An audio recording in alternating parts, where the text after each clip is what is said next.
Diqqat! Ijtimoiy tarmoqlarda muhokamalarga sabab bo'lgan video tarqalmoqda. Toshkentga meteorit tushdimi?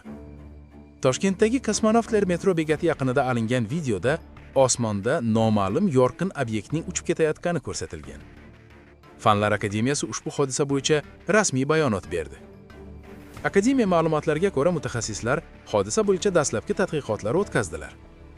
Hozircha videoda qayd etilgan yorqin obyekt meteorit tushishi yoki boshqa tabiiy yoki texnogen manba ekanligi rasman tasdiqlanmadi. Mutaxassislarning ta'kidlashicha, yer yuzasiga yetib kelgan qoldiqlar aniqlanmaguncha hodisaning mohiyati haqida aniq xulosa chiqarishning iloji yo'q.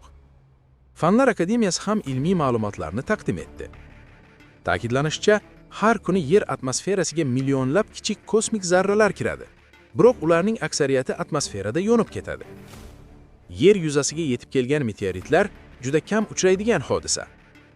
Xususan, aholi punktlariga yirik meteoritlarning tushishi kamdan kam uchraydigan hodisa hisoblanadi. Fanlar akademiyasi qo'shimcha ma'lumotlar paydo bo'lishi bilan jamoatchilikni rasman xabardor qilishini ham e'lon qildi. Ma'lumot uchun, meteoroidlar bu Quyosh tizimida harakatlanadigan va atmosferaga kirganida yorqin iz qoldiradigan qattiq jismlar. Bu hodisa meteor deb ataladi. Agar biror jism atmosferada to'liq yonib ketmasa va yer yuzasiga yetib borsa, u meteorit deb ataladi. Shuni ta'kidlash kerakki, ilgari Xorazm viloyatida ham shunga o'xshash xabarlar tarqalgan edi. Biroq tadqiqotlar natijasida hodisa joyida kosmik jismlarning qoldiqlari aniqlanmadi. Xulosa oddiy. Hozircha vahima qo'zg'ashga hech qanday sabab yo'q. Vaziyat mutaxassislar tomonidan kuzatilmoqda. Keyingi xabar. Bu bayonot dunyoda katta muhokamalarga sabab bo'ldi. Oq uydan yana bir shovqinli signal. Tramp o'zga sayyoraliklar haqidagi hujjatlar masalasini ko'tardi.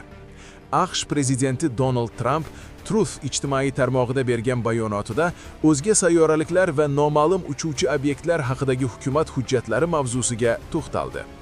Ma'lum bo'lishicha, gap o'zga sayyoraliklar bilan bog'liq materiallar, noma'lum uchuvchi obyektlar va sirli hodisalar haqida ketmoqda. Trump bu qarorni ushbu mavzuga jamoatchilikning yuqori qiziqishi bilan izohladi. Shu bilan birga u sobiq prezident Barack Obamani ham tilga oldi. Trumpning so'zlariga ko'ra, o'zga sayyoraliklar haqidagi ba'zi bayonotlar katta xato bo'lgan. Ma'lumot uchun, Obama ilgari intervyularidan birida kosmosda hayot bo'lishi mumkinligi, lekin shaxsan o'zga sayyoraliklarni ko'rmaganligini tan olgan edi. Shu bilan birga, u mashhur 51-hudud haqida ham o'z fikrini bildirdi. 51-hudud Nevada shtatida joylashgan AQSh harbiy aviatsiyasiga tegishli sirli obyekt. Ko'p yillar davomida bu baza atrofida turli taxminlar aylanib yurgan.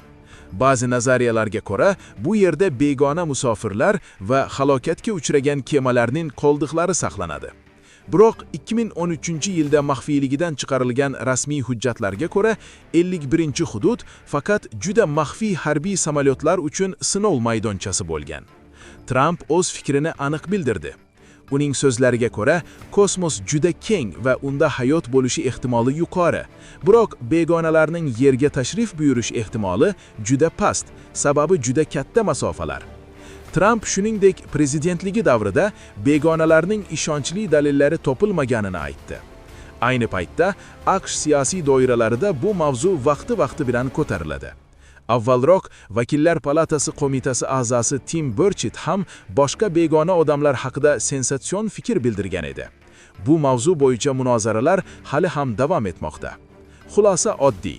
Kosmos sirligicha qolmoqda. Ko'p savollar bor va hali aniq javoblar yo'q. Bizni kuzatishda davom eting.